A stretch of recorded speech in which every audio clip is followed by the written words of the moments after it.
Hello everyone, Daria here, and welcome to episode 28 of the Slow Russian Language Podcast. Today we're going to talk about the history of Moscow, and this episode has been requested for so many times by so many people, and finally this day has come, and we have a perfect reason for that, because today, September 10, Moscow is celebrating its birthday, and it's 869 years old. Just think of that, 869, so old. So today, let's have a look through its history. Here we go. История Москвы. Москва – самый известный город в России. Однако долгое время она была далеко не самым первым городом на Руси. Впервые Москва упоминается в летописи в 1147 году, а основателем ее считается князь Юрий Долгорукий. Много раз Москву сжигали практически дотла. В 1237 и в 1390 годах монголы, в XVII веке поляки, в XIX Наполеон. Но каждый раз она восставала из пепла, как феникс. Свое влияние Москва начала набирать благодаря хитрости московских князей. Так беспринципный московский князь Юрий Данилович, по легенде, отравил свою собственную жену, которая была сестрой татарского хана, и обвинил в этом тверского князя. В совместном походе московского князя и татарского хана тверской князь был жестоко убит. В конце концов, Москва стала столицей России. При Петре I в 1712 году столица была перенесена в Санкт-Петербург, и Москва на целых 3 века стала провинцией. В 1918 году большевики вернули столицу в Москву, и до сих пор она остается самым главным городом России. And that was it for the text. Now let's try to translate it sentence by sentence and find some interesting vocabulary. The name of the text was История Москвы, History of Moscow. Москва – самый известный город в России.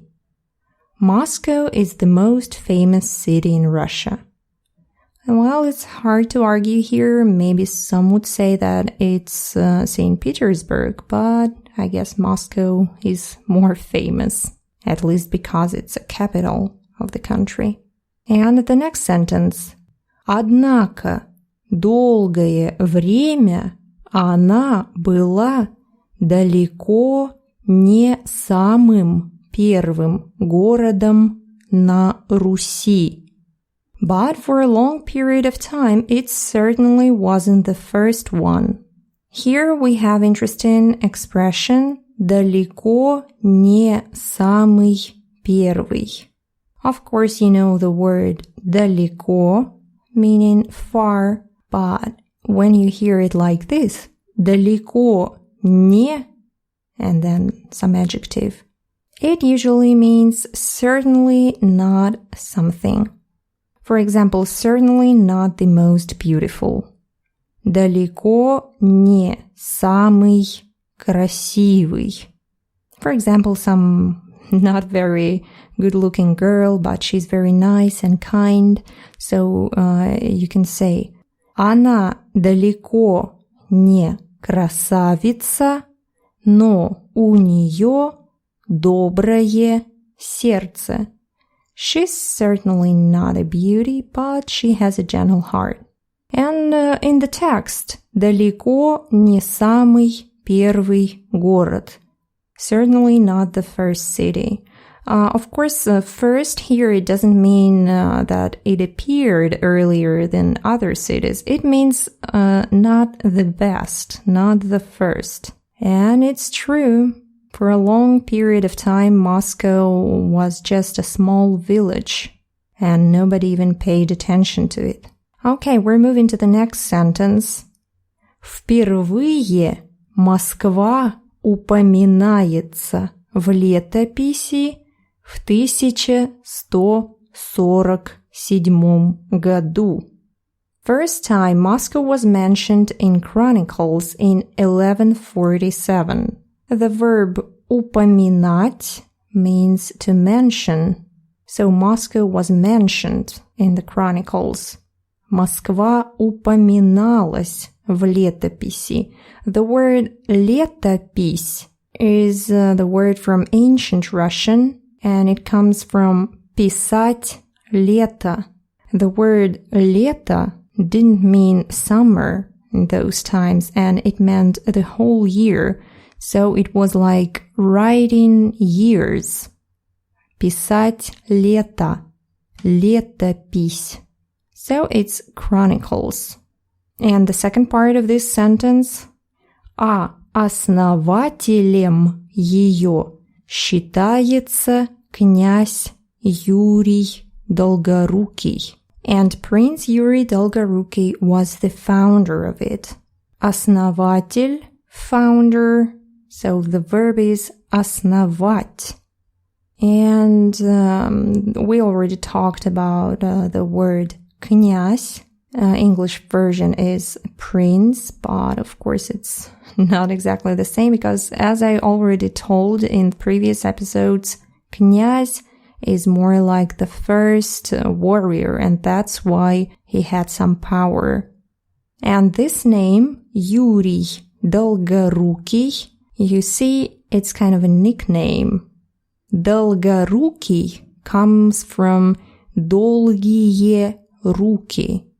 Долгий means long, and it was the synonym of длинный. So usually we use the adjective долгий when we say about some period of time. For example, долгая пауза, some long pause. But in the past, people used to use this word speaking about the length of something, like here, his arms. Юрий long arms. Юрий Долгорукий. So he was the founder of Moscow. And we're moving to the next part. Много раз Москву сжигали практически дотла. Many times Moscow was almost burned to the ground. В 1237 и в 1390 годах монголы in 1237 and 1390 by Mongols. В 17 веке поляки in the 17th century by Poles. В 19 веке Наполеон in the 19th century by Napoleon. With Napoleon, it's controversial because he had no intention to burn Moscow. He was pretty kind to the countries he conquered, and that's how he showed what kind of ruler he was, or at least tried to seem to be. But Russians were like barbarians, and they preferred to burn their own homes than to give them to French, to enemies. So Napoleon was shocked and stunned when he saw this great fire, and he had to leave Moscow. And after that, pretty soon he was defeated and had to flee from Russia forever. But Moscow was burned to the ground because almost all the houses were made of wood. Okay, the next sentence. Но каждый раз она восставала из пепла, как феникс. Yeah, here I decided to add some beautiful expression. Okay, let's translate it.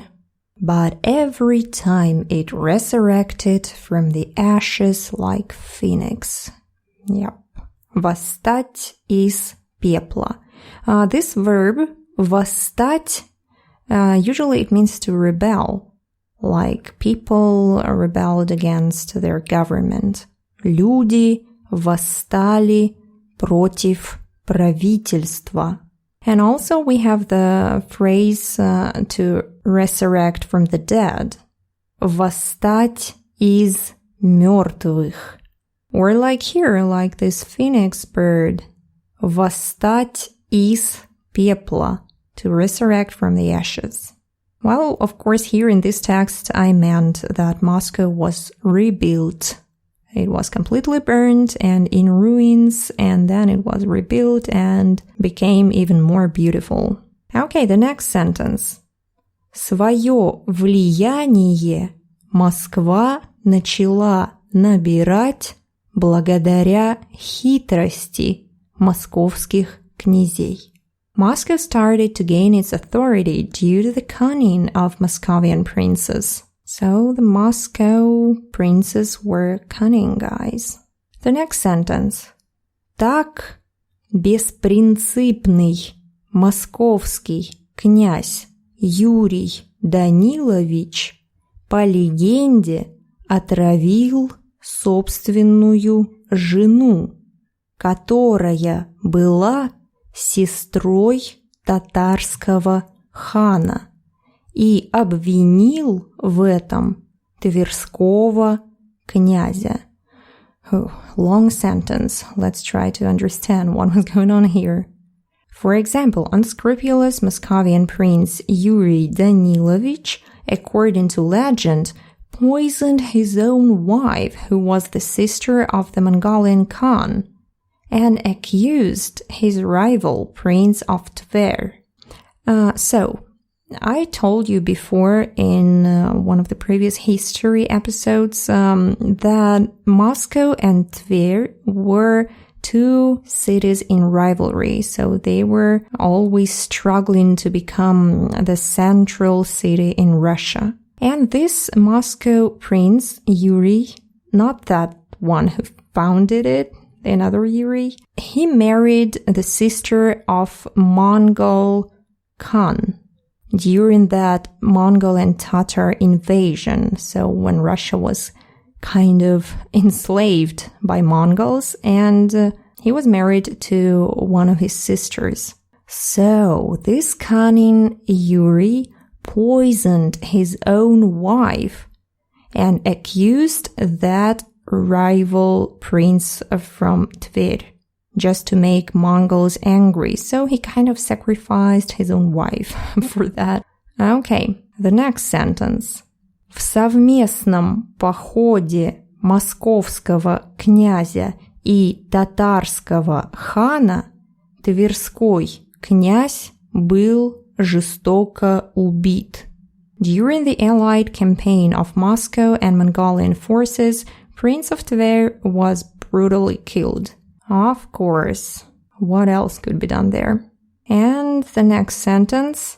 В конце концов Москва стала столицей России. Eventually, Moscow has become the capital of Russia.